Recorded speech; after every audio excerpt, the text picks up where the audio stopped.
get started? Well, I'd like to welcome everybody out to our Watershed. Lindsay, are we recording? It's Did it? Okay, sorry, go ahead. it mentioned that earlier. Okay. Just seems like we always have a few new people, and maybe I'll just start on Jeff Young. I'm the chairman of the Weaver Watershed. Maybe we'll go around this way and just introduce yourselves again. I think we get to know each other, but there's always a few new people. So. I'm Carla Trommelin, I represent Friends of Great Salt. Rick Smith, I'm on the State Watershed Council as well as represent the mutual irrigation companies. I'm Darren Hess with People Basin Water, and I'm the secretary of the Watershed. Nicholas King, Installation Energy Manager for Water Portions. I'm Jonathan Jennings, meteorologist with the Utah Division of Water Resources.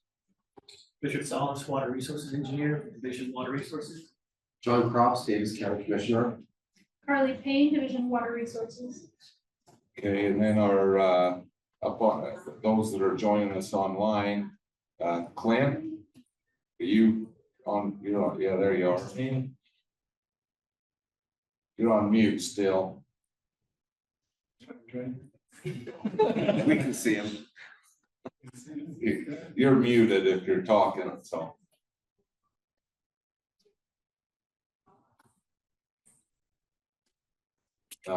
Hey, this is Clint. Sorry. I am on my way to a job site, so I'm going to try to listen in as much as I can, but I might be in and out of service. So Thanks for joining, Brad. Oh, hi, I'm Brad Perry. I currently serve as the vice chairman for the Northwestern Baptist Shoshone Nation and also serve as the resources officer. Thank you. Parker? Parker Wayman, Resource Coordinator with Utah Department of Ag and Food, work with the local conservation districts. Are you a non-voting member on our board? Yes. Yeah, non-voting. Okay. Let's see, Aspen. Hi, everybody. Aspen Johnston. I'm a Great Salt Lake Water Coordinator with the Office of the Great Salt Lake Commissioner. Thank you. Richard. That's me. See you. What's that? That's me right here. I'm just oh, you're on there. I thought that I had heard that name. I'm just reading down the list. So Jonathan. That's me. And that's you. You're both connected. All right. Yeah. And then Ryan. Hi, Ryan Broadbent, water rights regional engineer for the Weber River area. And then is that Emily? Yep. Hey, I'm Emily Bishop Bias. I'm the Weber River Watershed Coordinator with UDAP. Thank you. So I just wanted to go through here. We had some business to do. And I'm just trying, we need to see Harley, because I don't know what we can do to conduct business. I kind of marked here.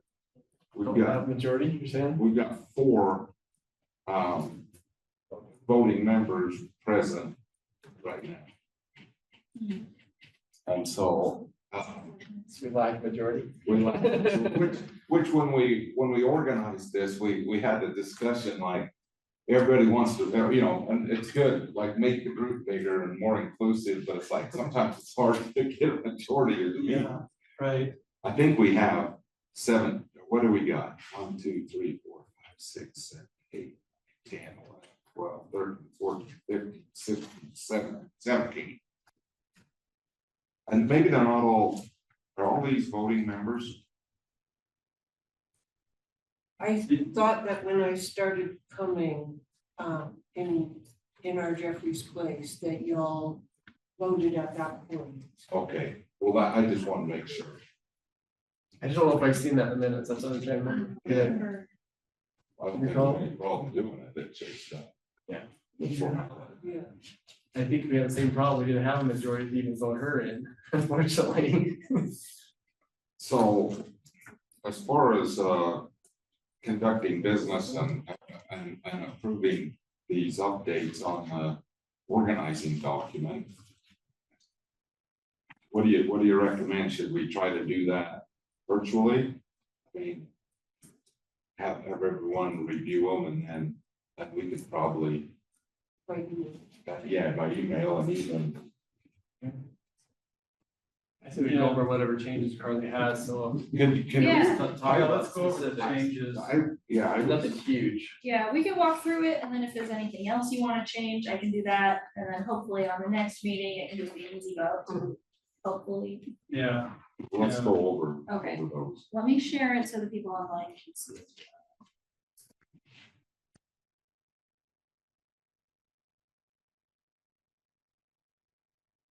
yeah, because Tanner and Laura, or Donna, they couldn't attend the meeting, and close that on Friday, right? Right. I have not been around until today a computer or anything, so. Yeah, so we knew that they would not be here today, but I still don't think that gives us a majority.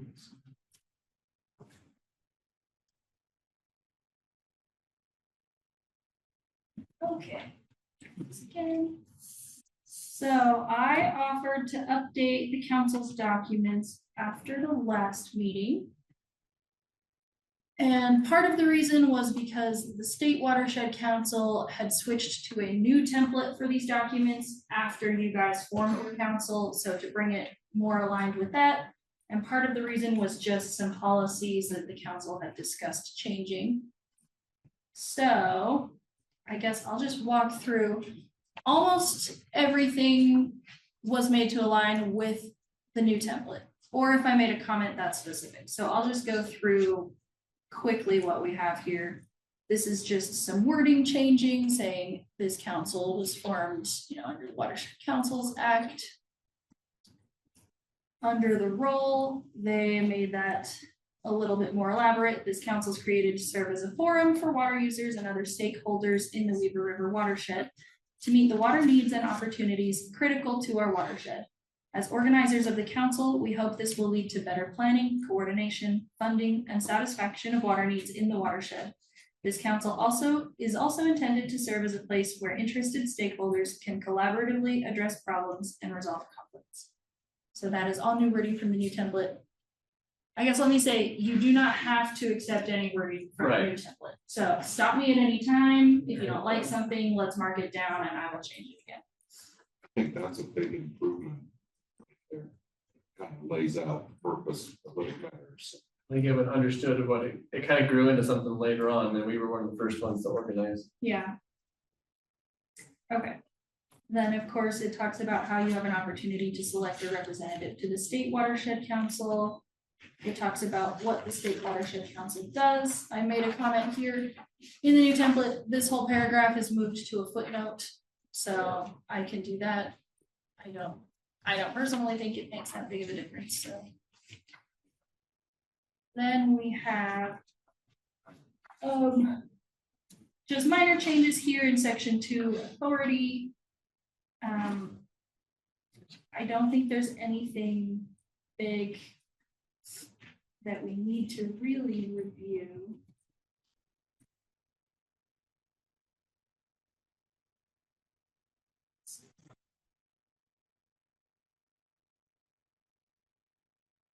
Okay, I will add here B, where they added that the council does not supersede, usurp, or replace any watershed-oriented organization within the watershed.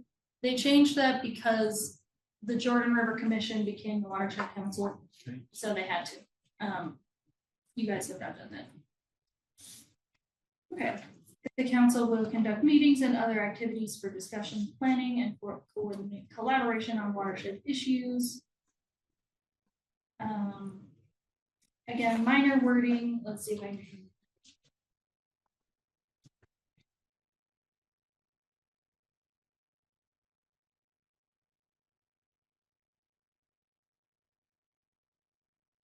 Okay, over here.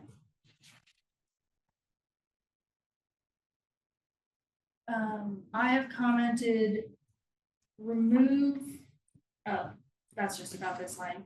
So under these bullets are things that the council should do. They put other in case you want to add things. So I guess this is just a reminder, you are welcome to add things. Otherwise, we'll take that out. Over here, it says, this language that says you have to have between 9 and 21 members, that has been removed.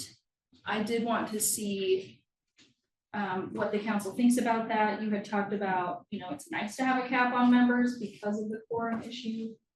But this is an opportunity where you can either remove that, leave it in there, change it to different numbers. How do we, I mean, you feel a little bit hamstrung right now if we don't get a majority at a meeting or, a quorum. How do we make any changes? Good question. It's a good question. I know there was discussion, they don't want too few so that there's not 3 or 4 entities running the whole thing, and they don't want to get so big that you can never get a quorum. So it's kind of that balancing act, which I think we had the 15 range, right? We're 17 right now. And if well, we're supposed to receive members, and when we started the number of the 2-year terms and some 4-year terms.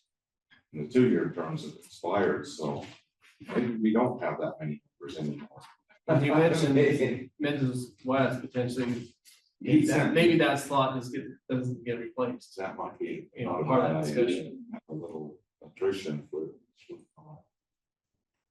just to make it easier to have a quorum. Right, that might be a good way to go. Yeah, actually. You could do that. So I think the standard 9 to no more than 21 is fine, because I don't think we'll ever get to 21 now. Okay. Leave that in there. Yeah, I think that's good. It's just moving forward. A little off topic. I mean, you could also send something out that says, if you aren't interested, please find someone to replace you. Members who aren't coming regular, maybe that's something we consider. Okay, I'll keep going down through here. So now we're on section 2, member qualifications. The council can be certified if all the members meet the requirements, which are to reside or work within the watershed, or own or control the right to divert or use water within the watershed. And they added some language that says this is where feasible, you have to meet all these interests, because we have realized sometimes, despite your very best efforts, you cannot meet every single interest that they laid out in this list. Yeah, I'm not sure that everybody right to own or to own or control the right to divert or use, I guess, or use water. That would probably cover everybody, right? Yeah, so you either have to live here, work here, or basically use water here. So should be okay. It's you have to do all of these things, not just one, right? No, It's it's an or. at least one Or, or, yeah. yeah. Or, all right, yes. Okay, down in the list of interests represented in 2024, legislation did add land use planning agencies. So that's something to keep in mind moving forward if you do want to replace a member. My question is, why do we need to have a C when D lists almost identical list? Yeah, that is a great question. And I think you can probably take it out. That's what I was thinking. Personally. I think we should have a time. Okay. Well, especially since C is about the initial council meeting. And it's already passed, yeah. Yeah. Okay. So. So I think that's what the initial, was the initial template, but then now it's, what have we defined? What's that? Go back to, it was initial group, well, that initial group's now been passed and we're now. Yeah. Okay. So yes, we can take that out. Oh, yeah. I think it is so that D, which will be now the new C, that's still good, and we could still decide if we want to add or subtract, right? Annually Right. evaluate, keep that Yeah. one. I think that's fine. Okay. Yeah, we'll keep that. Some basic things members should be able to do that you are all clearly doing. Okay, I did have some questions. Oh, it's not yet. Okay, again, minor wording changes under member selections. This one right here in the first paragraph is, I think, what spurred this whole thought of adjusting the documents, which is it says to replace a member, you have to select from at least 2 nominated individuals. So I think you voted to remove that a while ago, just making sure everybody's still on the same page. I will change that to 1, right? Right. Okay. One or more. One or more. Yeah.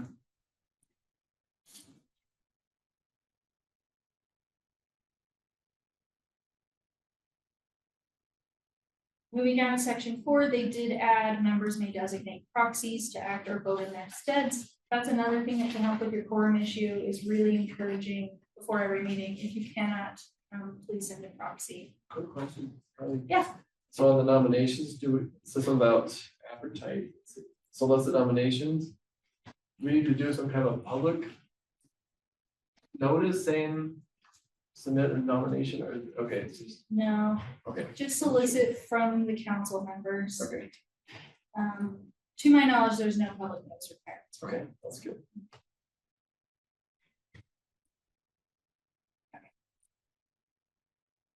So section 4, member rights, members may designate proxies. Are we good to leave, everybody to leave that in there? Yeah. Right. I had another question about member terms, which is, this was the list of the very first council members in section 5. I don't see the benefit of having that in there. In my opinion, it doesn't affect how you govern the council moving forward.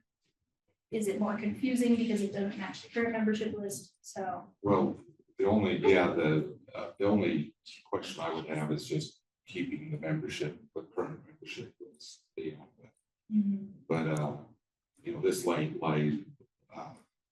of lines out who have began with 2-year terms and who began 4-year terms. And, you know, there's a lot of, 4, 5, 6, 7, 8. Like, do we pass this or revise it every time someone new comes in and just re-establish it so the name falls in somewhere? I don't know that we want to update that every time, but keeping the initial list, I think is probably okay, because it has the terms in it and everything. We can see who originally was in there. I think it's probably okay to leave it. Maybe just clarify this was the initial makeup. The initial, right?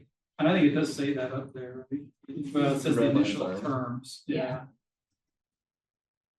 But yeah, if we can clarify that, that would be good. Okay. One thing about it, if we get at least 4 that had 4-year terms in a meeting, I think everybody else's terms expired. There's eight 4-year terms, and so it wouldn't be hard to get a majority if that's how we had to move forwards. Yeah, that's true. Yeah. Although that does remove some of the categories, like ag, those are all 25s. Now we need to, well, what I'm saying is that we could reappoint, maybe there's a way to work around this if those terms, like our next meeting, or if we don't get it done virtually, there may be a way to do it. Okay, sorry. Okay, no, you're good. I'm also thinking now, maybe it would be helpful to say, this was the initial council makeup and terms. Current council membership can be found on water.utah.gov. Yeah. Okay. That's a good way to word it. Because so many members of the public are gonna read the details. Yeah. Okay. Down here, under the list of names, a member whose term has expired may continue to serve as a member of the council until reappointed or until a successor is qualified and assumes the seat. Okay. Well, that solves. Yeah. Yeah, Okay. so this means you can't get off, just nobody You're takes stuck your place, forever. you're on. Let's see what changes. I think that's just fine. Okay. All right. We'll keep going down. Section 6 member responsibilities. They added that you are responsible to vote. So. Member vacancies, section 8. If during a member's term, the member resigns, is removed, or is otherwise unable to serve, the member's seat will be filled in the same manner as regular appointment. And they will serve the remainder of that member's unexpired.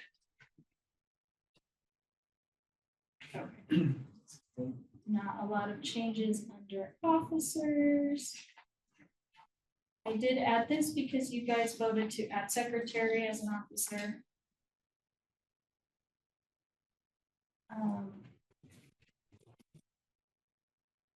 I did have a question on this. The new template said a person who is not a council member may not serve as an officer.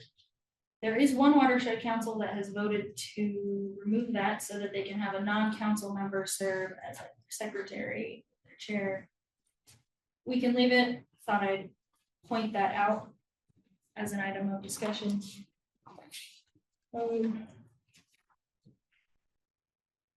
Hearing nothing, I'll assume we're leaving it. Okay.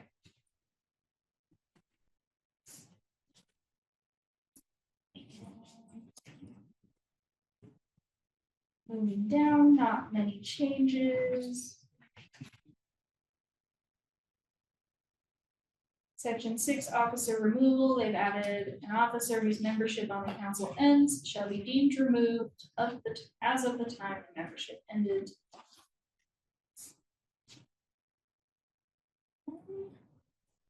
Section 5 changed quite a bit. These are mostly to keep you in line with the public meetings, the Public Notice Act for the state of Utah. So these are just from the public notice website. And it has changed because I believe at the time this council was set up, there were some funky rules about like virtual and hybrid meetings that have all been resolved. So this cleans that up. And you posted to the public notice location, right? I think Lindsay does. Yeah, what your who does. Yeah. But I do post it to the Watershed Council's website, which is also a requirement. Okay.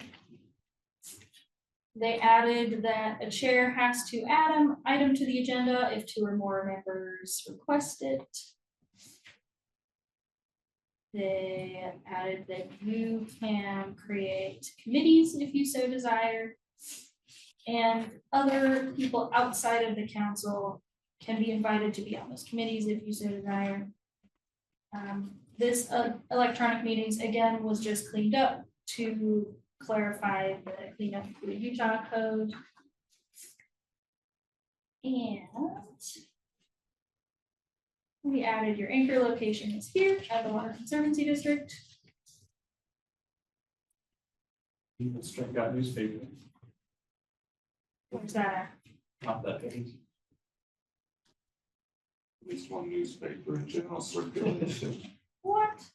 And then you strike that out, the top, Oh, yeah. which is good. Yeah. Thanks, Ashley. Page 13, section 3, majority vote. They added that the chair does get to have a vote. Congratulations, Jeff. They added a section on proxy. Another part of our other discussion was the ad proxy in here. Yeah, this was part of your other discussion. And you had suggested language along the lines of proxy representation shall not exceed 25% of council meetings for a single member in a year. That was, I mean, that was 2 years ago that you guys discussed that. I wrote that in there. For meeting 4 times, it's only 1 time. Mhm. So I don't know if that's too many or too little. Can't exceed 2 times. I don't know. I was just trying to figure out. I'll let you guys make that decision. Was there some other section talking about proxies? Sorry. Because nobody's really doing a proxy right now, right? No, Not really. We don't have that Don't have that problem. I don't, being done, but.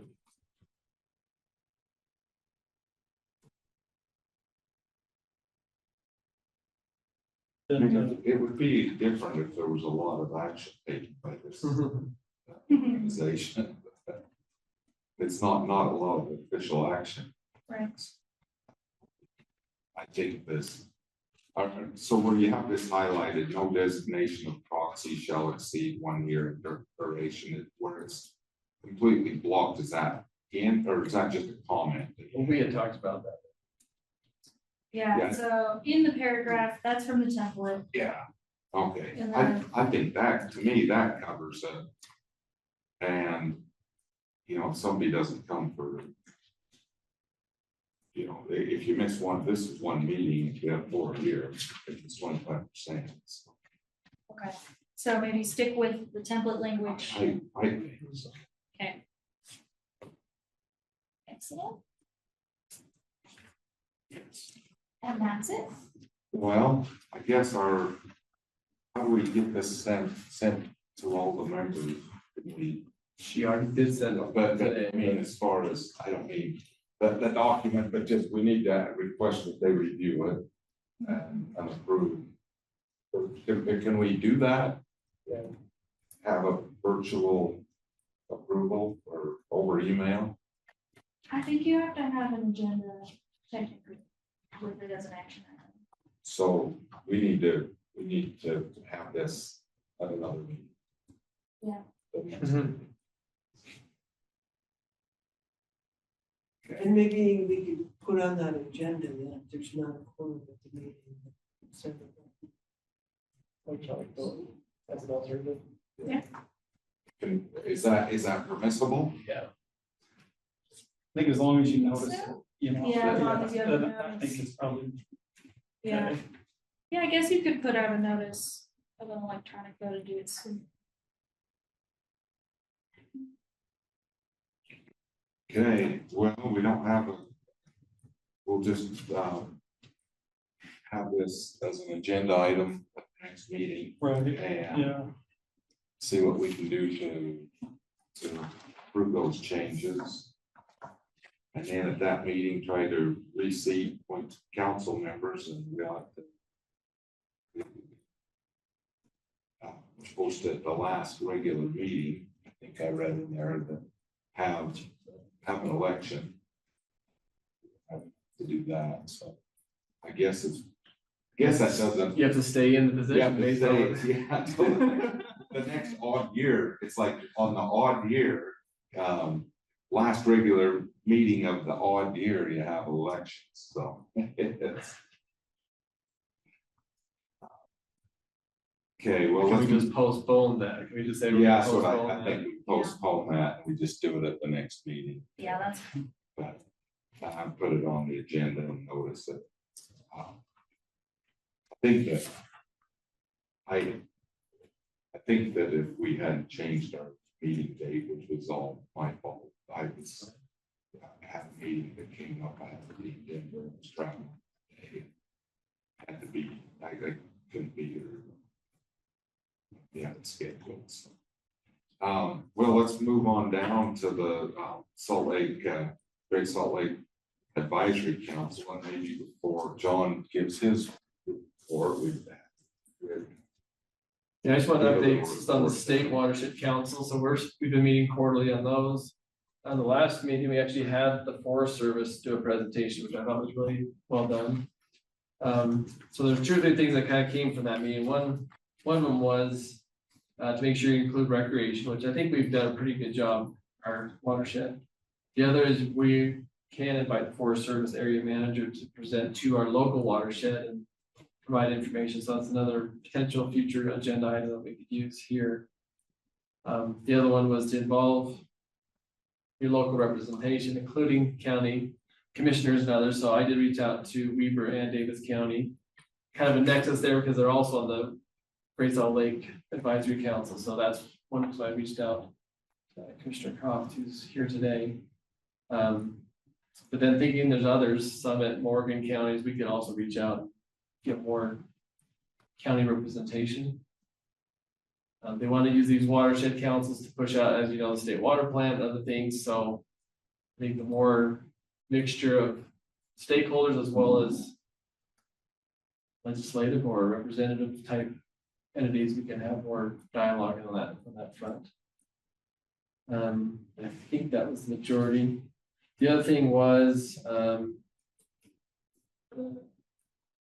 Vice Chair Sterling Brown was talking about potential issues that we know from our council to push it up to the state council and have that information or input put back up to the state level. So if we have specific issues or items we want to bring up, let me know. I can push that back to them.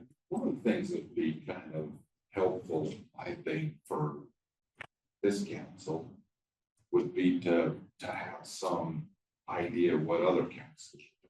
I mean, or I think it'd be helpful. Maybe that's where you go to the state watershed. So every time we have a state one, there's at least 2, if not 3. The 3 I think every time I do a presentation. Yeah. That's, so I think like the West Desert, something, what's the last one? Jordan River, West Desert, and you went to Watershed, all very different. Yeah. They're all, some of them are still trying to figure it out, some are just the distances, they only meet virtually. Yeah, so there's some unique situations, but what we're finding is there are several similar issues or items that come up, they're just very different in scope. So some of those aren't killing it as well as we are, then it sounds like.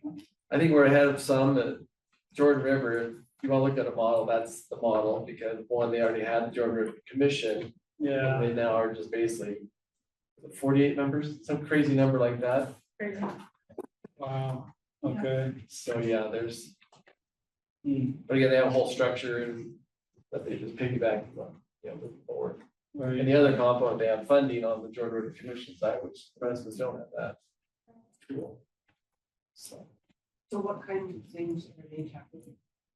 well, they're doing all kinds of public outreach and different cleanup programs, those kind of things, but I think that's more the commission, but the Watershed Council is parties to that. So, at least that's kind of how I took it. Yeah. That's right. Yeah. And you're part of that Jordan River. Right. That's what kind of brought up the question too, though. They mentioned someone from Davis County, I'm like, really? Well, we just have such a small little section. That's what I thought, so I we're- kind of we're- chuckled. You know, much. Most of it's Salt Lake County that goes Right. through, even Utah County is part of it, so. That's the other reason why I'm like, well, we should have them, at least our Watershed Council, if they're already participating in Jordan River, because it's such a small part of Davis County. But obviously, the Weaver is a bigger part of Davis. So I think that's kind of the general report. well, thank you. If you guys wanted, I'd be happy at a future meeting to give like a quick summary of what I see other councils doing. I think it'd be really interesting Okay. to help give Yeah. some ideas for future meetings. And all these state watershed councils are recorded on the YouTube channel for natural resource site. Yeah. Where's the watershed again? Which one was? Yeah, for the Watershed Council, they have their own YouTube channel. Yeah. But yeah, I mean, I'm not an expert because I just know a little bit about each area, but I can give you what I see them doing. But, and yeah, they'd be the ones to go to. You could always, if I say something interesting and council is done, you can always invite them, say, you guys want to have a joint meeting and talk about, what's worked, what hasn't. Sounds great. Well, John? Okay, well, thank you for inviting me. I appreciate you letting me be part of this group today and talk a little bit about the Great Salt Lake Advisory Council, the GSLAC. I think, do we call that the GSLAC? Yeah. So anyway, I hate using acronyms sometimes, but we have too many acronyms in government, and so I'm trying to get away from that. But anyway, the Utah legislature, just a little bit of background, the Great Salt Lake was reaching some alarmingly low levels. It's a resource that matters to everyone in the state, especially to Davis County, Weaver County, Salt Lake County as well. I mean, we depend on the Great Salt Lake for so many things, and it's not just business and recreation. It's also, we have a very fragile ecosystem in the state of Utah, and the Great Salt Lake is key to that. We also have, it's a migratory bird refuge. that, migratory birds drop off at the Great Salt Lake. And so it's not just a local level, it's a regional issue too. So it's a resource that we all have to protect. And the Utah legislature correctly looked at the Great Salt Lake and they realized it was a much bigger issue than just one little political group or one little agency. So they generated this group. They actually enacted legislation, and the whole purpose is to protect, sustain, and restore the Great Salt Lake. And this council represents a large variety of people and groups that represent a shared interest in preserving the lake. I'm Davis County. Of course, we are one small group participant in this. But before I was elected commissioner and took office in January, I worked for the Division of Emergency Management, and I was in natural hazards. So I oversaw the National Flood Insurance Program and operations for the EOC. We typically in emergency management had something where we brought together all these different groups of people, all these subject matter experts.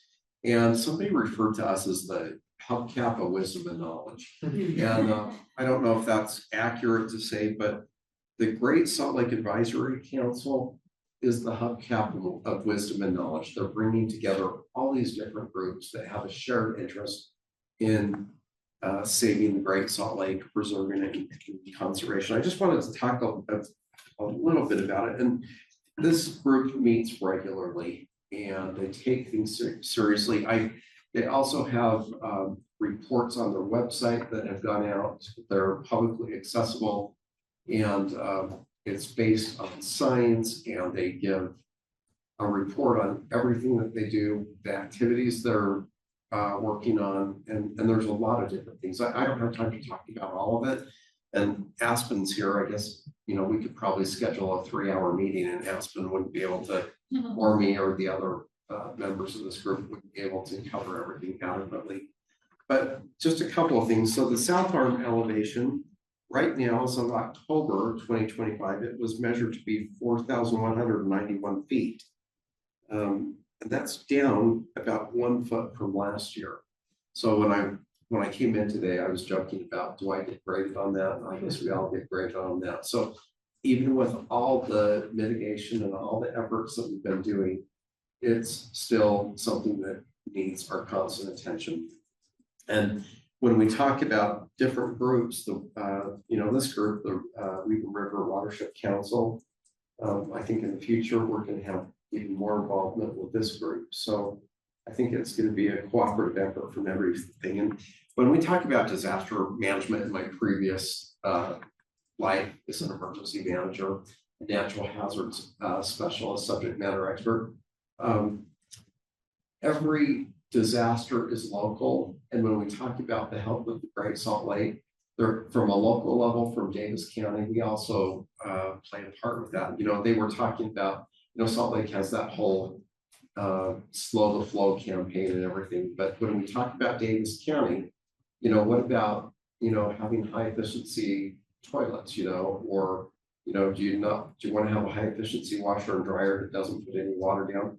Actually, on this local problem, you don't really have to have that, because the water from your house will go right to the Great Salt Lake. And so I bought a washer that is not a high efficiency washer, and it puts water back down into the Great Salt Lake. So I guess I'm doing my small part. But the whole point of it is every problem, every disaster is local, and every solution is local too. And this is not just, the Great Salt Lake is not just a Davis County issue, it's a regional issue. So what this group is hoping to do is bring together everybody. And there's a lot of different government organizations too that are involved with the Great Salt Lake. And so this is an effort to bring everybody together. We have elected representatives from Box Elder, Davis County, Weaver County, Salt Lake County. It's not just Davis County, it's a lot of different groups.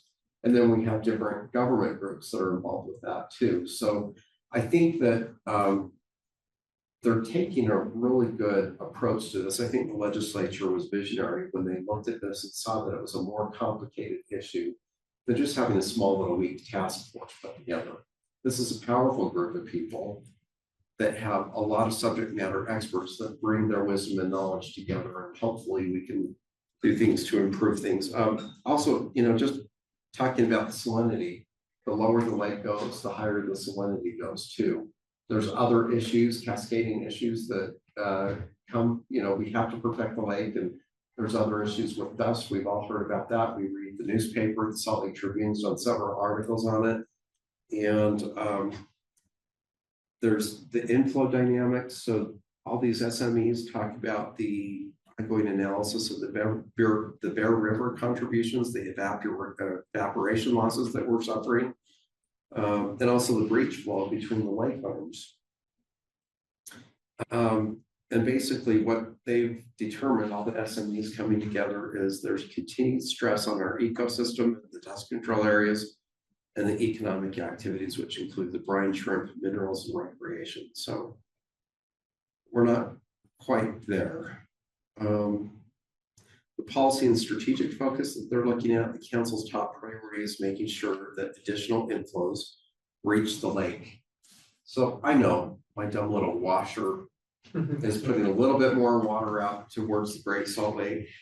But, I think it's important that we do more outreach to our communities and let them know what helps the lake, what doesn't help the lake. I don't know if anybody watches the Utah League of Women's Voters. They have these podcasts, or they have a podcast. They also have these YouTube videos that go on. They were talking to a couple of the SMEs about the Great Salt Lake, and it was really educational. And I wish that people would stop watching Netflix and HBO and Stars and start watching all these subject matter experts that talk about local issues and local problems and how we can fix it. I think we're on a path to get there. Being that we went down 1 foot this year, I don't know if we quite achieved our goals of doing that. And there's been a lot of additional inflows that have gone into the lake that we all know about, that we've read about, but I think that we have a consensus that we need to do more and do even more coordination and collaboration with everybody.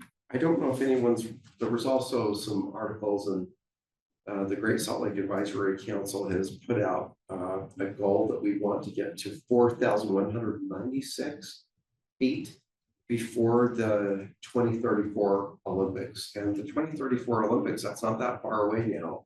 So what are we looking at? Nearly 8 years, we want to increase the lake level 7 feet. I don't think that that's an unachievable goal. I think that that's something that we can all work towards and hopefully achieve, but it's not going to be a goal that we reach if we continue to ignore the problem and kick the can down the road. I think it's something that everybody's pretty concerned about, and I think that there will be some definite long-term benefits if we work towards that. I don't have a time limit. You told me I could talk all afternoon. Just a little bit. I talked about the multi-agency coordination. That includes Department of Environmental Quality, Department of Natural Resource, the Utah Geological Survey, Water Conservancy districts, such as Weber Basin Water, and there's many other groups that are involved with that as well. Aspen, I know I've left out a lot of people, but the whole point of it is that we want to bring together everybody, because it's not just one group that's going to be a solution to this. We also want to do water resource coordination, county to district partnerships, funding opportunities with state and federal grants that are likely to align with the Great Salt Lake Advisory Committee's priorities, wetland restorations, inflow protections, and urban conservation infrastructure, where that makes sense and fits. Another thing that I'm really committed to is we are committed to encouraging transparency in data. And we want to encourage the improved reporting and data sharing on inflows, the diversions, the precipitation impacts, and the monitoring and capacity positions as a statewide leader in this area. So key takeaways. I'm not going to go to 5 o'clock. Jeff, you're not going to have to. We look at the coordination of this as critical. I think that it's important that everybody really understand the importance of working together and cooperating together, because we all have a shared interest in preserving the Great Salt Lake, making sure that the lake is at healthy levels. We all know that a healthy lake equals a healthy basin. That's not just a talking point for the news. That's reality. Data-driven coordination. And we also want to have our funding alignment to make sure that all this early engagement that's taking place right now improves the eligibility for grants tied to the Great Salt Lake and for the dust mitigation efforts. I think that there were a few other things that I wanted to talk about, that I've covered most of the main points. I think Aspen is on the call with us. I don't know if Aspen wants to add to anything, but before I open it up for any questions on that, I just think that it's really important that we all understand that we're in this together. It's not just one group that's going to say that, it's all of us that's going to say that. Aspen, I don't mean to put you on the spot, but it's good to see you on this call and everything. Do you have anything to add? No. You covered it very well. Thanks. Appreciate that.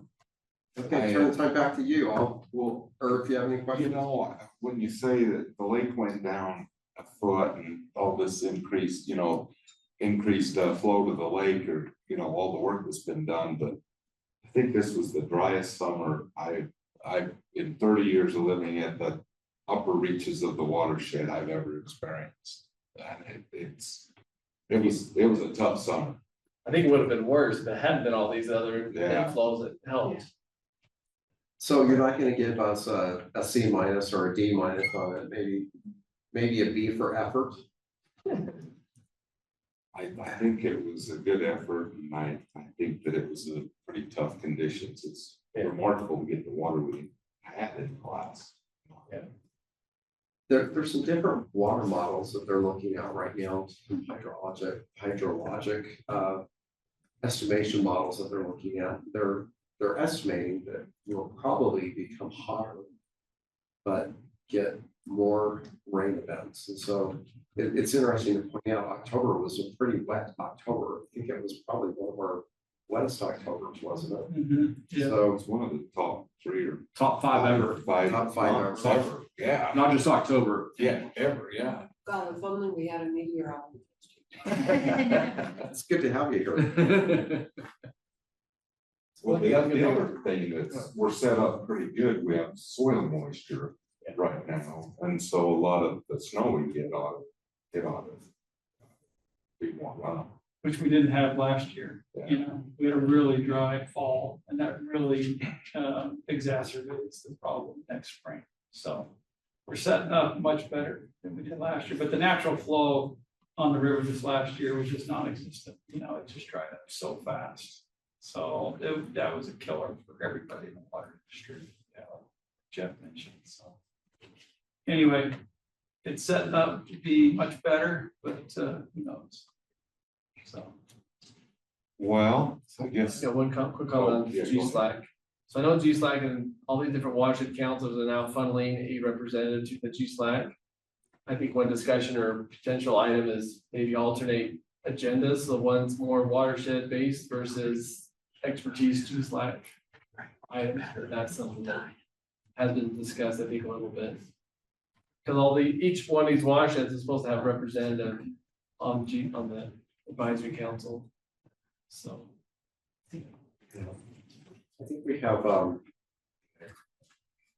I agree. Yeah, I think everyone's still trying to figure out how that's really going to play a role in this overall big picture. Darren, aren't you on G-Slack? Yeah, sure. Yeah.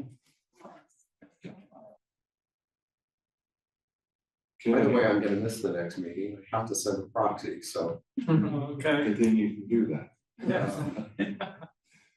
All right, well, let's Yeah. a presentation on Airborne Snow Observatory. Is that Correct. Airborne Snow Observatory, or ASO for short.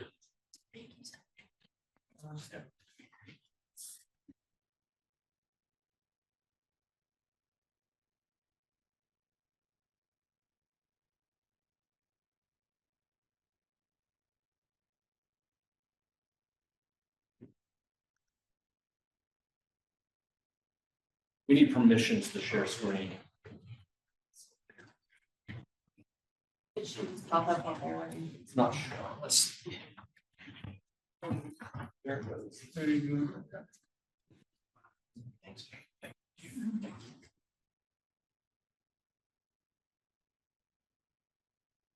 There you go. Load the light.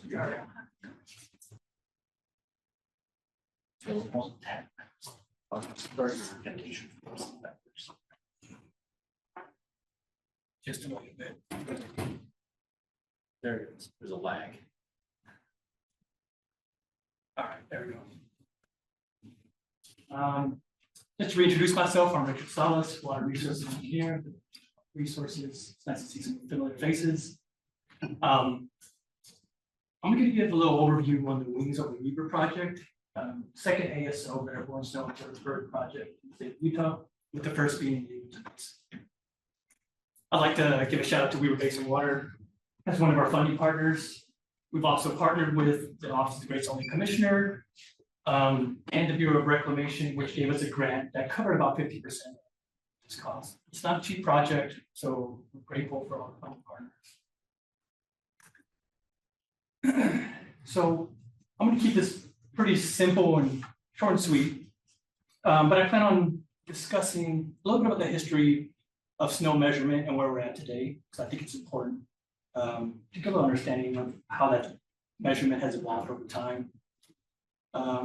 Give a little brief description on Airborne Snow Observatories itself, our project within the Weaver River Basin. We have received some preliminary results from the survey processing. We're still waiting on forecast results, which is undergoing some correction and validation at the moment. We're expecting those within the next week or two. And finally, I'm going to touch base on the Flakes Flight and Forecast Program, or project within the Uinta Basin that's spearheaded by the Colorado River Authority of Utah. And it's the first ASO project within the state. So as most of y'all might know, SWE, or snow water equivalent, is a key component to our source of water within the state. Utah gets approximately 95% of its water from our snowpack. And it's important to note that not all snow is created equal. We've got dense snow, less dense snow, and these physical characteristics of the snowpack are very important when understanding how much water may be contained within that snowpack. So another example may be the depth of snowpack doesn't necessarily correlate to a lot of water within that snow. If the snow is less dense, or it's got a high albedo, or there's variations within the characteristics of that snowpack. And a little bit about historical or history of SWE measurement or snow measurement. So we go back to the early 1900s. Dr. James Church pioneered the Mount Rose sampler, or the snow tube measurement tube, as it's often referred to. And initially started a standardized way to start measuring snow. And how this works is you take the weight of the tube itself and the weight of the tube with snow inside of it, take the difference, and you can get a pretty good estimate of how much water or SWE is within that snowpack at that column. Fast forward to the 1970s, NRCS began installing snowtail stations, or snow telemetry stations, which are remote automatic stations that measure snowpack and other climatic conditions. I would like to point out that while these snow measurement tube, the snow courses, and snowtail stations are still operational and provide very valuable information, they don't give us a very good spatial representation of that snowpack across the basin. So I like to use the analogy of a TV screen that has some pixels illuminated. You may be able to see some of that picture and get an idea of what's going on, but it doesn't paint the whole picture. And as most of y'all may have observed, being in the backcountry, I could be standing on snow that's 5 feet deep, and 20 feet away, that snow is 3 feet deep or deeper. So again, it's imperative to try to get that whole spatial understanding of the snowpack. And moving to present day, again, we're still using these the snow measurement tube and snowtail sites, but we're starting to explore with snow-based radar or ground-based radar, as well as LiDAR, ground-based and aerial.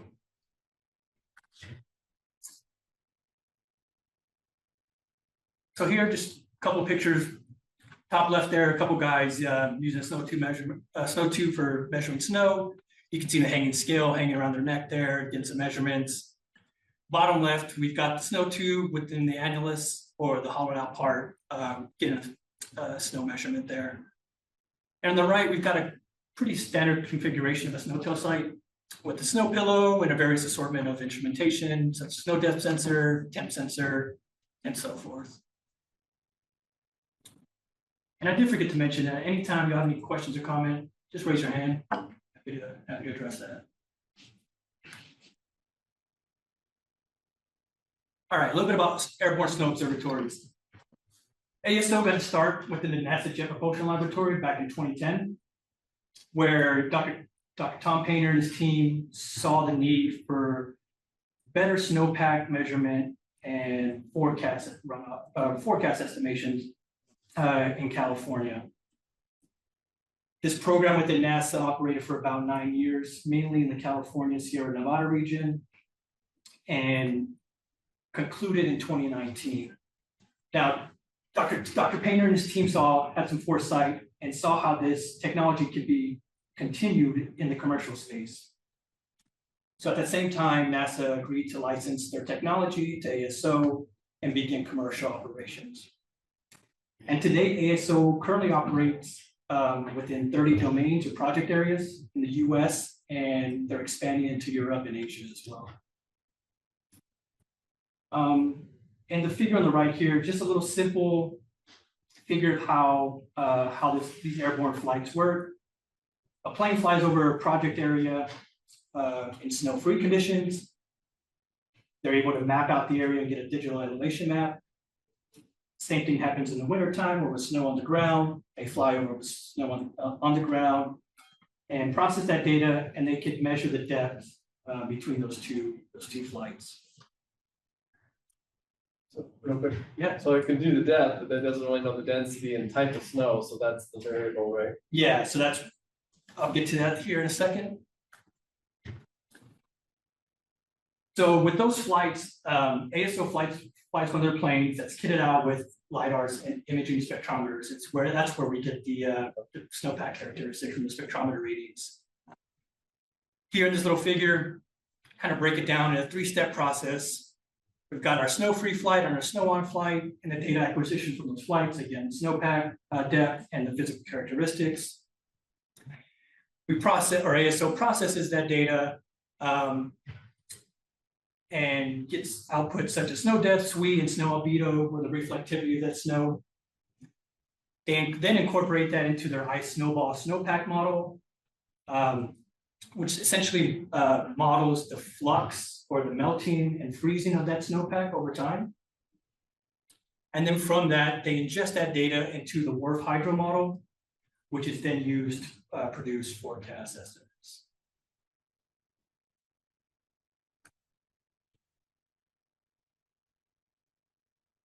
Currently, this is an up-to-date figure of the project domains where ASO operates. So again, all across the Sierra Nevada range, all the way up into the North Wind Rivers and several areas in Colorado, New Mexico.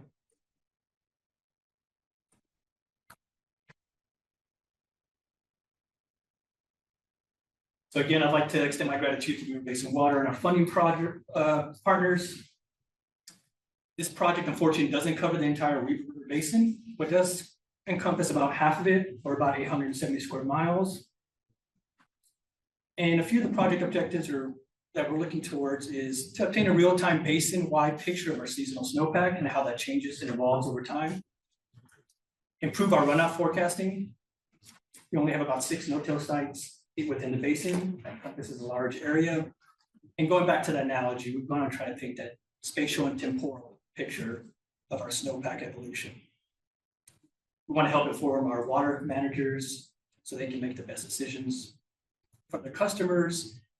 And one of the important objectives that I left off this list, but I think is imperative to share, is that we're looking to learn from this implementation of this program and confirm whether this could be another tool that we could use to measure snow.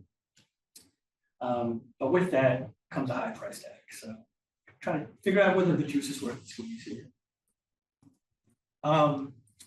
So once we get our forecast estimations, I'm gonna compare those forecasts to stream gauge measurements to try to verify the accuracy of their forecasts, see how accurate they are. So how does your soil moisture play into this? So within the WRF hydro model, the forecast estimations modeling, they do some accounting for soil moisture and other components. Another cool thing that I recently learned about ASO is that they have essentially like a forest model. So when they're flying over, they're using their LiDAR and spectrometer to try to model each individual tree within the project domain. Right now, it's very difficult to account for any snow that's captured in the canopy of those trees, but also underneath that canopy, snow tends to melt a little slower.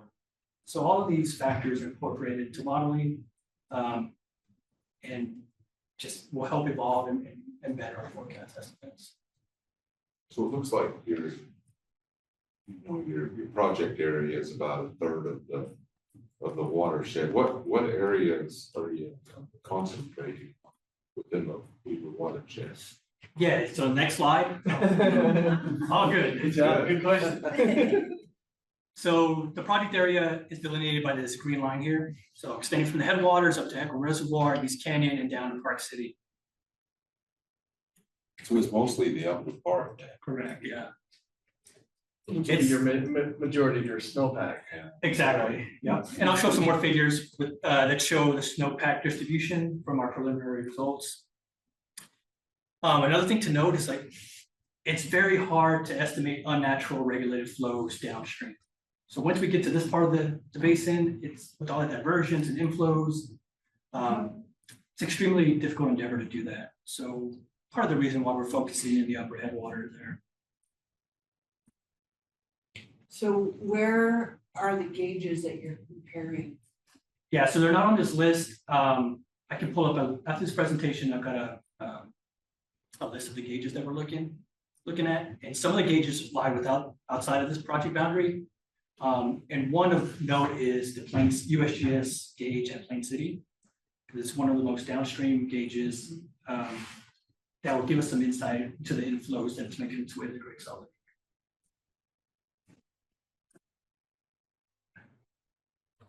The project timeline, project proposal was submitted back in 2024. Late 2024, we got the approval from the Bureau of Reclamation. Funds were allocated early this year, about February. We initially had 3 flights scheduled, snow-on flights scheduled for this year. Because of the timing of the fund or the allocation of funds, we decided to move one of the flights to 2027. Because this year will be a retrospective year, meaning we're going to look back and compare what we saw against ASO's forecast estimates. And it just happened to work that way because of the timing of the funds and when we could get started. And then finally, we have a report that's due, progress report that's due every year, and a final one being due at the end of 2027, kind of highlighting everything we've learned and the benefits of this program overall. Did you already do your flight then? Snow-free flight? Snow-free flight was completed September 25th. A little late, we were hoping to have it done early August, but logistical issues with ASO, some of the planes going down, kind of. Somebody do some time with them. Yeah. All right, so a few preliminary results here. Again, I didn't want to share too much because a lot of these are still being corrected and validated. But a table on the left, we can see a comparison of snow depth between the SNOTEL sites and ASO for our first aerial survey, which was conducted March 26. Similarly, on the right, we show results of snowpack depth from our second flight on April 13th. And you notice the difference is pretty small here. We're talking a few centimeters at most, which speaks to ASO's accuracy with our data products.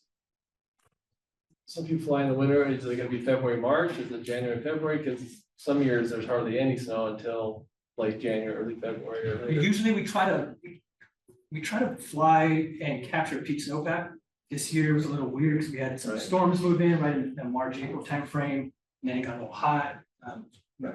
Melting started a little sooner than later. But we'd like to capture one maybe mid-March, and then one right around that April 15 period. And again, it all depends on what's going on with the weather at that time, and We're seeing earlier melts, like you said, February might be a better indicator than March. correct. Yeah, but we're trying to, you don't want to. It's hard, I know. It's one of those things, like, one of the drawbacks that I have with ASO is we don't get that temporal distribution, whereas, and the snow-tail sites and people on the ground, these snow course measurements, you can collect data daily, but this is every month, every few weeks. Right. So it's kind of difficult to time that out. For these flights, are they multiple, how long does it take to cover that? Yeah, so on a good day, they're operating effectively and efficiently, no more than a day, half a day to a day. So that LiDAR is covering a really broad area, it's not. Yeah. And I have a figure to show you kind of what that looks like, that flight pattern looks like. Yeah, I've looking for livestock or wildlife, and I've carefully flown a grid pattern. You don't have, at that, looking at for something that small, you don't cover a lot of area in a day. I mean, compared to that area, so. Yeah, this year like I said, they're moving efficiently, they can get it done in a day. This year, it's due to logistics, they kind of split it up over 2 days. Wow. And usually data products, when they fly these snow on flights, they usually turn around and give us data products, snow depth and all that within a few days. Some more preliminary results, similar to the last slide. On the left, you'll see SWE distribution, snowpack distribution from our March 26th flight. On the right, the April 13th flight. And the bottom table shows an estimated SWE volume in 1,000 acre feet, and also includes an uncertainty range. So between, within a few weeks of each other, we lost, what was that, like 86,000 acre feet of SWE there.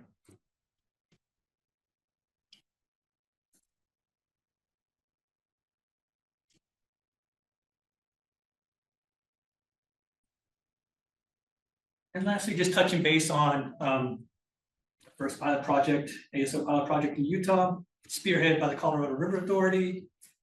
Similarly, their project extended 3 years. They began a year earlier than us, and will conclude in 2026, this upcoming year. Here on the left, we see the project domain for the Uinta project. As well on the right, we get a pretty typical flight pattern, kind of this lawnmower flight pattern with pretty symmetrical swath widths when they're flying to try to capture that entire project area. And I think it's fun when they go up in the sky, wheels up. I usually follow them. You can track them on one of the flight radars online. Yeah, it's kind of neat. I know that was a very high overview of a very complicated project, but happy to entertain any questions or comments you may have. I have a question. Yeah. Do we not already know its use, like from 10 years of it being used in other areas and by NASA? Like, what's the benefit of us trialing it here? Yeah, so in my opinion, it's been pretty, it's been confirmed that this is a beneficial tool. Like California right now, I believe the state of California passed some legislation where the state is funding about 80% of these ASO programs within the state. We do get forecasting in Utah from the Colorado River Basin Forecast Center, which is a tool that we also use. And it's kind of just trying to see, again, is the juice worth the squeeze? This is an expensive project, $1.8 million over 3 years to fly 2 flights. Whereas in California, some of these basins are flying 6, 7, 8 flights over winter season. So again, we capture a picture in time of the spatial temporal distribution of snow over a few weeks. And we're trying to see if it may be best to expand that in the future. Or if we really can afford to continue this program. I can add that the Colorado River Basin Forecast Center wants to use the Wharf Hydro model as their main water model for stream flow forecasting, but due to the lack of data, especially weather radar data and stream flow data and snowpack data, they're flying solo. Like the Wharf Hydro model is a terrible model for Utah. So the fact that this gets ingested into Wharf Hydro will make that a stronger model moving forward. You have to have clear skies to do this versus storm events, which is cloudy. Correct, yeah. So you can marry the two and they can fly the same thing and. The LiDAR will penetrate through trees, but once you start getting those clouds obscuring the ground, it's not as accurate. Well, thank you. That's extremely interesting. Yeah, and I'd be happy to share it as soon as results come out. Darren, just reach out to your team. Yeah. Have a little coordination meeting and talk about that. Yeah, that would be great. Yeah. So far, I mean, it's looking very close to what we already have, you know, which is it's great to confirm what we're already doing. Yeah. But that's preliminary, so For it's sure. nice to get that data. So, So are other basins considering it then, like Salt Lake or? We thought about doing it. So when Scott McGinn, again, my colleague, submitted his proposal, he was exploring part of the Bear River system. He's also exploring it. Maybe doing it adjacent to the current Uinta project, so expanding the Uinta project domain there. It just seemed that this was more beneficial given the density and the source. So we may expand, we can continue funding this program, but that's yet to be seen. If we do, I mean, down the road, we're like, this is super beneficial, everyone agrees, the district agrees, you know. Is part of the project figuring out who will fund it moving forward, or do we already know? No, what that because was? really, this project was kickstarted because of the Bureau of Reclamation grant. They gave us $1 million to do the same with the project. Yeah. If we did decide to continue, yeah, we would have to find the funding sources, maybe even outside of the Weaver River Basin, considering that some of the impacts are going to be felt in a Great Salt Lake. So Right. it's hard to tell. Yeah. we were over the Watershed Council wanting extra. It's all coming out of our individual pockets. I told Darren it should be the Olympic group, the Olympic Oh. group should be. They have like $3.8 billion. That's what I'm saying. Who would own Private the funding. data? So the data, since this is going to the Division of Water Resources, Mhm.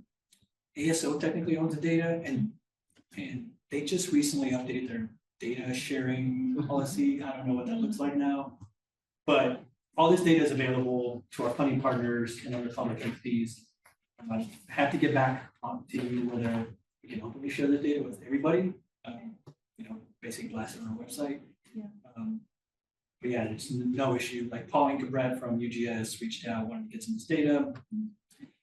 We may be able to use this for some of the Great Salt Lake basic integrated plan modeling that we're doing as well. So Well, Jonathan, are you doing the cloud seeding? I'm You're gonna talk about. managing it. Talk about it. I've done a little bit of it, so. Oh yeah, as a operator, you turn the Yeah. generators on. Awesome. I like to stand and chat. I have too much energy sometimes, so I'll keep up here. But yeah, I'm Jonathan Jennings. I'm a meteorologist with the Utah Division of Water Resources. I came to Utah 2 years ago from Texas, where I managed and operated class-seeding programs there for 13 years. But that was all convective class-seeding, so summertime class-seeding. So this was kind of new to me, but a lot of exciting stuff has happened over the course of the last 2 years. I don't think I have to worry about this with this group, but I always like to make sure that we discuss what class seeding is not before we discuss what class seeding is, because this is probably 5% of my job is dealing with people calling and asking about the idea of chemtrails. But I think most people in this room understand that those are contrails. Water vapor comes out of the jet engine. It interacts with very cold, sometimes very humid environments and releases those contrails. But even the EPA came out and said that the term chemtrails is shortening of the term chemical trails, and used to inaccurately claim that contrails, blah, blah, blah. So that's not us. We don't even have airplanes in Utah anymore for cloud seeding. So, but what is it? And it's the act of introducing favorable nuclei into an already precipitating cloud to promote cloud droplet growth and ice nucleation. So we're just trying to provide a little bit of support to the cloud to precipitate more efficiently. So I really like the term rain enhancement because a lot of folks have taken cloud seeding and turned it into the idea of chemtrails, but also we're messing with the term precipitation management as well. This is an aircraft in Texas that's releasing a hygroscopic flare. So in Texas, they use aircraft, get right underneath the convective thunderstorm, and they rely on the storm's inflow to distribute the material. A lot more fun operationally, but a lot more stressful as well.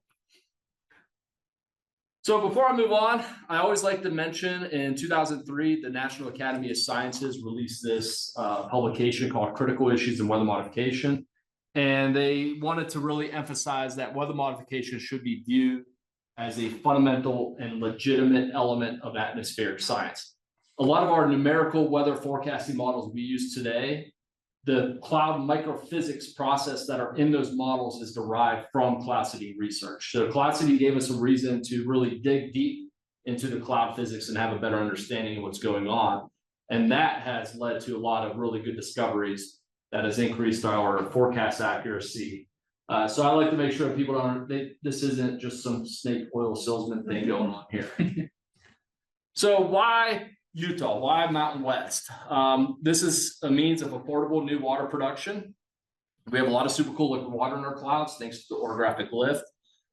We all know that we have a lot of aerosols and dust that could both hinder but also help precipitation development. Great Salt Lake dust could actually probably increase precipitation because it's very hygroscopic, but West Desert dust is going to hurt our clouds. And then also we have this boom or bust SWE cycle. So we all know about SWE here, and over the last 30 years, our average SWE peak is around April 1st, and that's changing. Last year, I think it was March 24th. But during that period, over the last 30 years, only 3 years did we see SWE levels within 5% of normal. So we're either above it or way below it. So it's really a boom or bust cycle. Now, last year was one of those 3 years, especially up here in the basin. We were, I think, 105, right at 105 for the Great Salt Lake Basin. So we have these boom or bust cycles. During those really wet years, cloud seeding can really be beneficial and bank that water. Then during those dry years, we're hoping for those wet years to get us through those dry years. So some of our target areas across the state. So this is our normal programs. That pink area that's highlighted right there, that's the new East Shore cloud seeding program. So that last year was the first year of operations there. We identified that area through the Utah Climate Center with the Utah State University as being a very feasible project location. So it was actually the world's first fully remotely operated cloud seeding program. And that program alone generated 3,000 hours of runtime with our cloud ground-based generators. So it's a very busy area, a lot of really good opportunities for cloud seeding there, and obviously very impactful to the Great Salt Lake. Here is a new program that we're developing. It's the Bear River Basin Cloud Seeding Program. All these are in the state of Idaho. So the state of Utah and Idaho are under an agreement. We're funding the program at about $3 million a year. Idaho's coming in at about $1 million a year. But what's interesting about this is all this is going to be drone-based cloud seeding. So we're going to be using drones, flying inside clouds, and releasing the silver iodide directly into the cloud. So this is the first time anything like this has ever happened. So these are the FAA approved waiver areas. We're going to be able to fly up to 15,000 feet inside the cloud. It's really exciting and nerve-wracking too, because we're going to learn a lot, whether it's good or bad, we're going to find out. So when it comes to cloud seeding, there's two types of seeding modes. One is glaciogenic seeding, the other is hygroscopic seeding. Hygroscopic seeding is the warm rain process. We don't see a whole lot of that here in Utah, so we don't do any hygroscopic seeding. But here we do the glaciogenic seeding. So we're looking at ice nucleation. And what happens is water droplets are too small to freeze, so they become super cold. So the surface area of the droplet is just too small, and then the surface tension is not great enough. So when they hit each other, instead of colliding, coalescing like this, they just bounce off of each other. So you have all this moisture in the cloud that is unable to become heavy enough to fall as precipitation. So we use glaciogenic seeding by introducing silver iodide into the cloud, which structurally is very similar to an ice crystal. And we're tricking that super cold water into thinking it's ice, and it freezes right on top of it. So we're giving it something to freeze onto. So we've been doing this since the 1940s, when General Electric discovered that silver iodide acts as an ice nucleating agent. Here in the state of Utah, it goes back to 1951. But 1974 is kind of when we really knew what we were going through. So materials used, we get a lot of questions about this. Silver iodide, I just discussed, structurally resembles an ice crystal.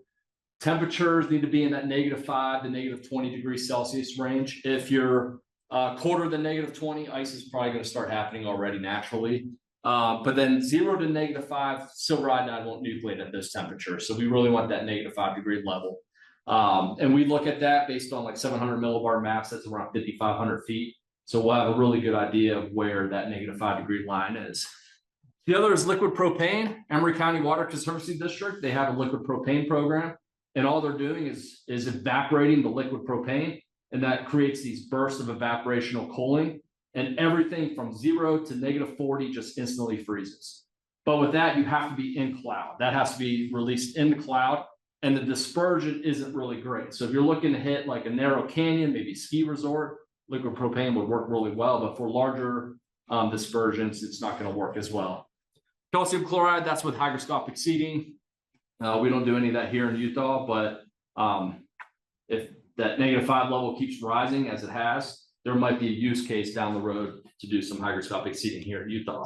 Is the Emory County is that ground based also? Yeah, that's ground based. Their generators are like 8,000, 8,500. They're up there. So let's go into methodology a little bit. This is our ground-based program. Utah's program is built on 50 years of ground-based cloud seeding. So as you know, the old units were these little like cans, and you had to go outside in the elements and hope that your lighter worked and get that on. Maybe a lot of propane came out and you light it and everything catches on fire. But what happens is we're losing people like you who are unwilling to go outside at 9 o'clock, 10 o'clock at night in the elements and turn these on. So we had started to transition into remotely operated generators. So these generators, they'll disperse about 3 times more silver iodide than old manual units. And we can place these in different areas. We don't rely on local landowners anymore. We have Pineview Reservoir giving us a bunch of spots. We have Sitla giving us a bunch of spots.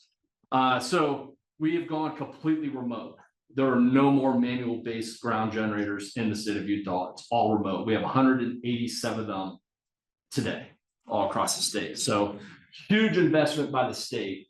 And we built a really good cost share program with our local sponsors to be able to share that, share the funding of these. And it looks like it's going to work out really well. Meanwhile, we had the aircraft program.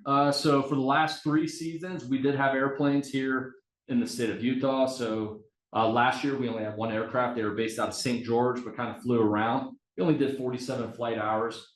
The year before, we had 2, 1 in St. George, 1 in Logan. We started to learn that operating out of Logan wasn't great. They didn't really plow the runways a lot.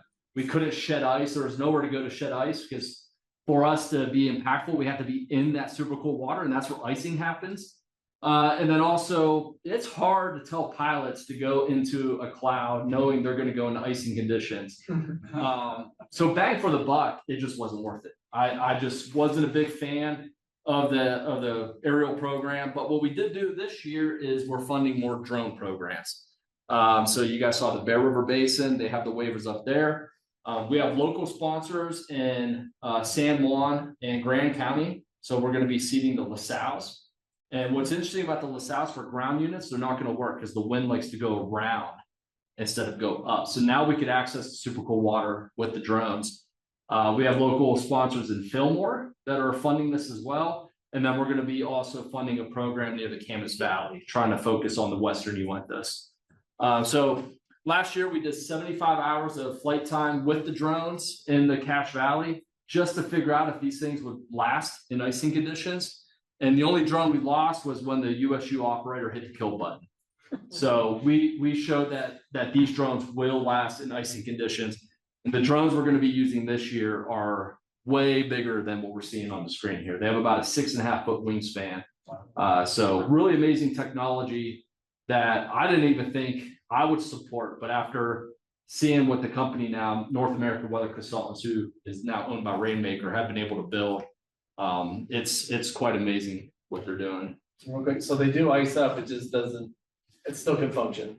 Yeah, so what they do is they have a secondary battery attached to the drone, and from there they have wires that go onto the leading edge of the propellers, and the drones will actually purposely ice up to a certain degree, and then that heating source will turn on and just shoot the ice off.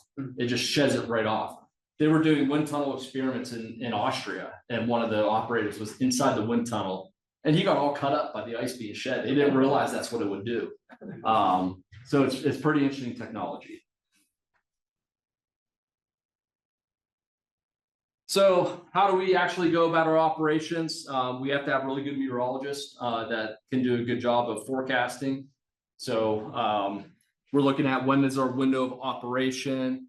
And then during that window, we get into a nowcasting where we're looking at wind direction, speeds, looking at liquid water content from the various tools we have.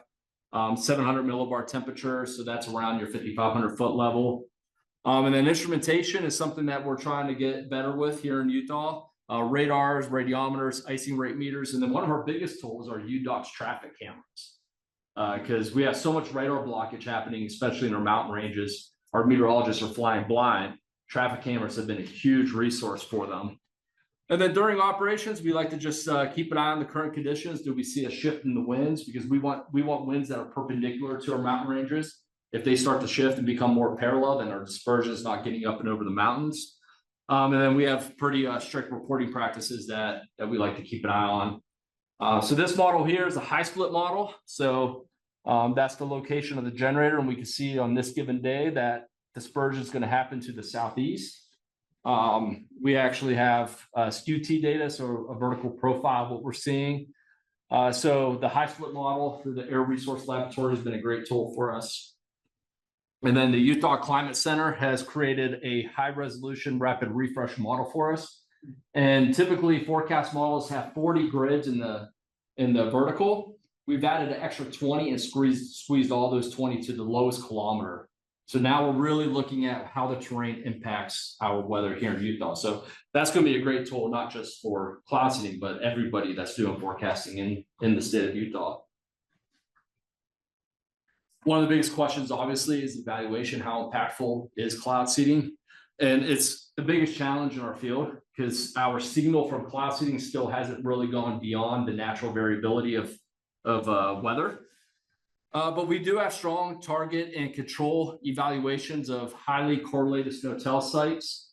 And using a linear regression method, we're able to show about a 6 to 12% increase in snowpack across the state of Utah. A 2018 study out of the Division of Water Resources translates that to about 200,000 acre feet of runoff. I think that's a very low number, to be quite honest. Other programs are in that 10 to 15% range, showing about 600,000 acre feet to about 1 million acre feet. And with the area that we're covering, I think that's a very low number. So just a question, I live right on the Wyoming border. Those guys up there are pretty convinced it works really well. In Wyoming? No, that ours works here because they don't get any snow. I mean, we're going to cover that in a second. I know where you're going. Yeah, don't spoil the party yet. The evaluations, go back to it real quick. Like some of the challenges is these are point observations. Like what Richard was saying, the spatial scale is just not there.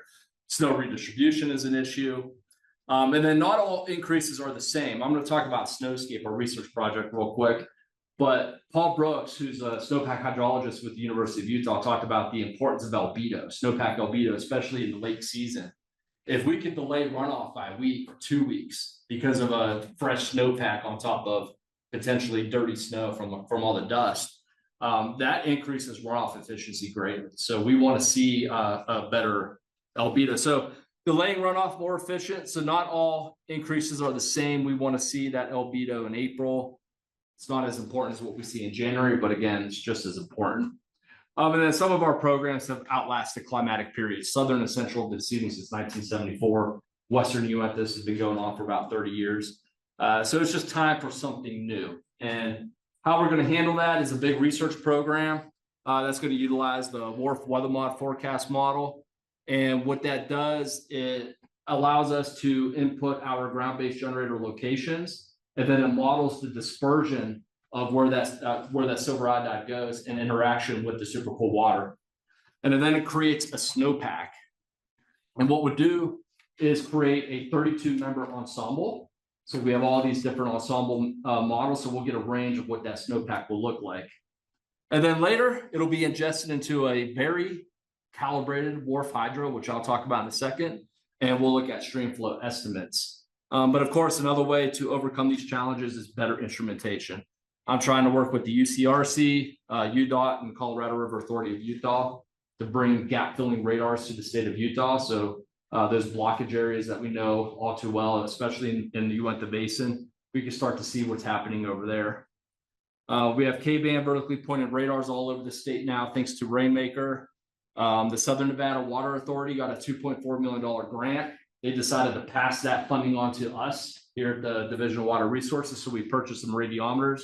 Those measure the liquid water in the cloud. And then salometers, they go vertical, tell us cloud base, and tell us what is in the cloud. Is it ice? Is it water? Is it snowflakes? So instrumentation is a key part to all this as well. Here's us installing the radiometer. It's this little guy right here. So if you're ever driving up to Logan and past the equestrian farm, there's a little state gated in area of all this instrumentation. That's where our radiometer is located. Obviously, Utah State's been a great partner. So Snowscape, the guy earlier was talking about acronyms. We still love our acronyms. Seeded to natural, orographic winter storms, catchment processes, and evaluations. So Jim Steenberg, University of Utah, he came up with it. But NSF-NCAR, the National Center for Atmospheric Research, University of Utah, Utah State, Heritage Environmental, University of Wisconsin, and Rainmaker. We're all partners in this project, and we're really looking forward to it. So what we're doing is a field campaign where we have dozens of precipitation measurements all across the region. Radiometers, X-band radars will come in from the Center for Severe Storms Research. The biggest thing is aerosols. That's something that's not been greatly studied, is what is in our air and how does it affect clouds? And that will be ingested into forecast models to help increase accuracy. Snowpack hydrology is something I'm really excited about, and then LiDAR salometers. So on this map, this is our area of interest. This is the Antelope Island Causeway, Snow Basin Ski Resort. They've been amazing in this process. And then going all the way up to Powder Mountain, also amazing. Huntsville, and then we have a local landowner over here who's helping us as well. So we're just trying to take this transect and learn as much about the weather as we can, plug all that data into our forecast models to calibrate, and then from there run the simulations of the seeded seasons. But we feel like we're going to learn a lot more during this campaign than we expect. Some of the outcomes I think we're expecting from this research: improved scientific rigor and velocity evaluations. I mentioned that's one of the biggest challenges in our field. Policymakers keep asking for ROI. We're not able to give them really good calculations. We need better evaluations. Research to operations is always something to gear towards. Strong collaboration, I think we're meeting that goal already. And then how to improve Western states' confidence in funding cloud seeding. Wyoming, they're done. Their cloud seeding program is basically over. They have a lot of issues up there. A lot of it is misconceptions. But we hope that this research program could help maybe reestablish some of the confidence in cloud seeding. Environmental study is a big part of this as well. Heritage Environmental, they're a Colorado-based company. They're going to come in here, and actually next week they're coming to take baseline measurements of stream flow, baseline measurements of lake water sediment, And then in the middle of the season, we're gonna be doing snow sampling. And what we're looking for is silver. Can we find silver in our snowpack? And the University of Wisconsin had to do this because they're the only lab outside of Boise State that can measure it in parts per trillion. And that's what it's going to be needed to find silver in the environment. And we're expecting that most of the silver is going to have a little bit of mercury attached to it, which means it came from the mines, not cloud seeding. So we just know that taxpayers like research that's done in their state, and I think it's better validation for them. So we're committed to this program and are really looking forward to the outcome. So environmental considerations, silver iodide is what's coming out of our generators. We do have paradichlorobenzene in there. And the reason it's in there is it burns chlorine. We want to get rid of the chlorine. The reason the chlorine's in there, it has to be hot. We have to have a very hot flame. All that is consumed in the burn, and only silver iodide is released. So silver and iodide have a very strong electronegativity, which keeps it in a very strong bond. That means it stays insoluble in water. So we're in a solid form the whole time. And that's important for two reasons. One, it's a good seeding agent going into a super saturated environment. It doesn't dissolve into water. But two, when it gets on the ground, we don't want it to dissolve in water either. So the free silver ion is what we're most concerned about. If we just release a bunch of the silver ions, then yes, there's a problem. But when you put as much silver iodide into water as you can, the only amount of silver that'll come off of it is 0.984 micrograms per liter. So about 0.1 microgram, or 1 microgram per liter, roughly. This is 6 times below the natural background levels that have been observed in Utah. The EPA drinking level standard is about 100, and to have any impacts on aquatic life is about 2 to 7 micrograms per liter. So we're way below all those thresholds. And we want to make sure that this data that was all done in California is consistent. And that's why we're doing the environmental study. Long-term programs in Utah, we haven't found much silver in our water. I don't think we found any silver in our water. We don't have the ability to measure in parts per trillion. And then where I came from in the city of San Angelo, we would get water reports every year, and they would never find any silver. So the water was terrible, but it wasn't because of us. So yeah, we're really looking forward to the environmental impact study. Now, to get to your question, robbing Peter to pay Paul. A lot of people think because we're making it rain here or snow, it's not going to rain or snow here. But there's several things to take into account. One, let's imagine this pie right here is just a cloud. So you have 100% moisture in the cloud. Only 9% of that moisture is actually precipitating. So if we increase snow by 10%, then we're taking about 9.9 or maybe 10% of the water vapor. So you're really having a minimal impact on the cloud. The other thing that happens is the latent heat of fusion. So when you go from a phase change from a super cold liquid water to an ice crystal, you release heat. If you think about a hot air balloon, when you put more hot air into a hot air balloon, it grows, it expands, and it goes up, right? Same thing happens to our clouds. They grow, they expand, they last longer. So we've actually found that downwind of target areas, we're seeing what we call extra area benefits. So instead of robbing Peter to pay Paul, we're paying Paul, but we're also paying Peter as well. There's plenty of moisture to go around. In fact, a study out of the University of Texas said that about 300 inches of potential precipitation moves across the state every given year. But the statewide average precipitates is about 27 inches. That makes sense based on this chart, only about 10%. So we're having a very, very small impact on the grand scheme of things. So it's like in Texas, I would give presentations all the time. Well, it rains everywhere but here. I think it's a psychological thing. I think that's what people, they remember the dry events. They don't remember the wet events. So just a few quick concluding remarks. Cloud seeding has been heavily researched. It's shown to be safe, effective. It's been around for decades, since 1940s. I always like to make sure that people understand this is a long-term water resource management tool. We're not going to fill the Great Salt Lake. This is one of the tools that will help. And then it's not just Utah. It's a global thing. This is happening all across the world. In fact, China has a $30 billion cloud seeding program.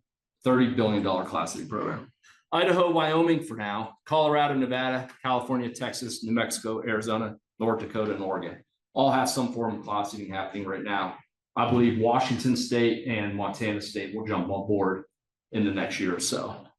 And then, of course, we talked about 10 to 15% increase of precipitation. Our numbers right now, probably 10, maybe closer to $20 per acre foot of water production. When you compare that to desal, when you compare that to water reuse, that's north of $1,000. Now, desal reuse, that's a little more, I guess more of a sure bet than cloud seeding because you rely on natural weather events to happen. But it just gives you perspective that this is a very cheap way of producing new water in the state of Utah. So now for the hard questions. Anyone have any questions? Comments? Very interesting. I have a quick question. It's really that clouding. So I know 2022 Great Salt Lake was its lowest ever. In 2023, we had a record-breaking snowpack. Is there any correlation? Everyone talks about lake effect, but obviously the lake was low. So is there any correlation With the lake effect or just cloud seeding? Just yeah. Yeah. Well, our budget did go from 350K to 5 million, but it takes a while to implement a program and spend that money. We got good luck that year. But really runoff could have been much better. Soil moisture has been an issue each of the last 3 years. Last year, I think we were like 5% of normal soil moisture, and I can't tell you how important soil moisture is and how excited I am going into this season. Yeah. Basically, every basin up at the 8-inch level is 100%. Right. And then I think almost everybody's at 100% at even 20 inches. So even with an average year, which I expect us to have an average year this year, we're going to see greater inflows into the Salt Lake this year. Till October, the ground was very dry. It was rough. Yeah, I think from our last big storms we had in March to the 4th of July, we basically had nothing. And 4th of July came, we got a couple little thunderstorms, but October was amazing. Where I'm at, it was all the way really till September. Nothing. Yeah. Now, as far as this year goes, so far it's been rough. I think for November, it's been a slow start. It looks like it will continue, but mid-month looks like a pretty nice pattern change coming. And that could be the start of our snowpack is mid-November. All right, well, thank you. Appreciate, this is always real interesting to me. We appreciate coming. This is my favorite part of anything that benefits the watershed. So thank you. I know we've been here a while. Do we want to schedule our next meeting? Yeah, I think that's good. As far as working around the confluence meeting or whatever, but I don't know when I don't have it. Got it. Oh, I have it's the 13th. Yeah, 15th. January 13th is the conference. I'm looking at. Do we want to try to schedule it near there or? 19th is a holiday if we do it on a Monday.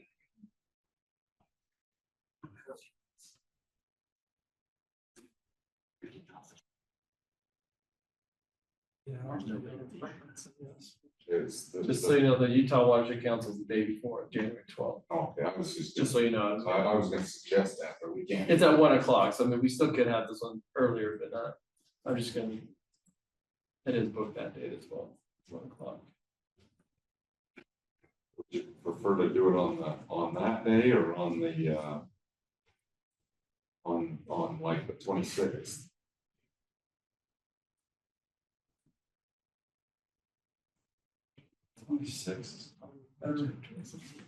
Should we plan that now? For the 26th, 1 o'clock. So 126. Yeah, I think that would be good.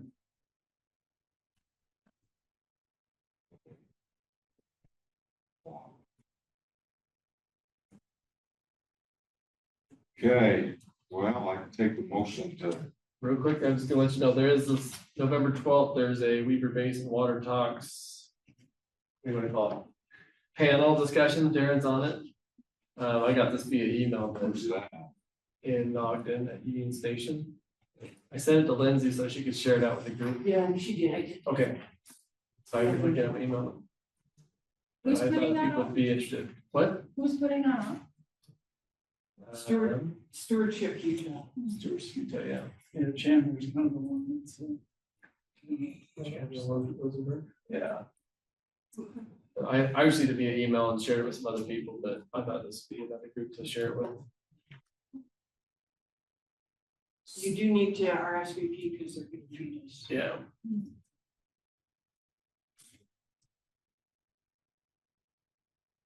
Okay, anything else? I don't think so. Adjourned. Somebody said. Thank you again, everyone online, thanks for joining.